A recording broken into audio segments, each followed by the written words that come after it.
Hi, I'm Szabo, CEO of Human Power Project, and I wanted to thank Natasha for giving me a chance to guest vlog this week. My vlog this week is about calming the anxiety-depression cycle. I was a really anxious person before my diagnosis of bipolar disorder with anger control problems and psychotic features. Needless to say, after my diagnosis, that anxiety didn't really lessen. It took a lot of years of extreme alcohol abuse, broken knuckles, sleepless, hallucination-filled nights, and dangerous behaviors before I was able to find a way to balance my disorder.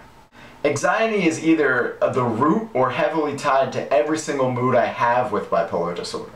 But one of the most dangerous cycles I've ever gone through is when the anxiety swings in to feed these constant thoughts about death and suicide in depression. Overwhelming anxiety or crippling depression would be hard enough to face on their own, but when they're tied together, it feels almost impossible. Working with a professional to locate your anxiety-depression cycle is a great way to enhance your treatment. Identifying anxiety is the first step. When my depression was at its worst, I had a lot of sleepless nights. I would just be uncontrollably crying. I would think about every person close to me dying, and I'd have to go to their funerals, and I'd think about what would I say, and what would I do, and what would it be like, and how long would I kneel at their coffin. And then when I wasn't thinking about that, I would think about ways to take my own life, and all the ways to make that happen. Finding the anxiety in these moments can really seem impossible. After years of episodes like this, I learned that the repetitive thoughts were coming from my anxiety. They were coming from my fear of death and suicide. That fear was fueling that anxiety even more. Once I recognized those thoughts, I paid attention to the way I was feeling. I noticed that I felt this real tightness in my chest, or that I couldn't breathe, or that I felt so overwhelmed, and that was the anxiety. Once you identify the thoughts and the feelings, you still need to be able to work to change them. The next piece is steps to calm your anxiety. Obviously, medication can help lessen anxiety or depression.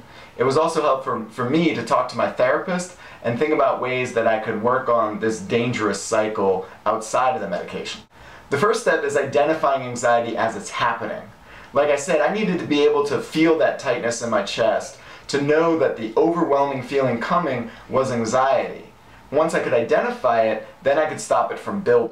Step 2 was to break the cycle of anxiety before it led to these constant thoughts. So to break that cycle, sometimes I would just go for a walk, go to a movie, have a friend say, hey, let me get you out, let me talk to you, let me do something, but just one action to break that cycle from becoming constant thoughts. Step 3 was to develop new coping mechanisms.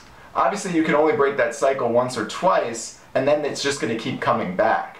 So now when I start feeling that anxiety coming on, I'll run, I'll ride my bike, I'll do yoga, I'll write, I'll talk to a friend, I'll do something that is letting the anxiety get out in a different way. Step 4 is to learn from setbacks. It takes a long time to change those neural pathways. If you've been locked in this anxiety-depression cycle for years, it may take years to break out of it. I couldn't stop anxiety-depression all the time, but if I stopped it for like a day or a few hours, I would take what I learned and build on from that. Step 5 is to practice.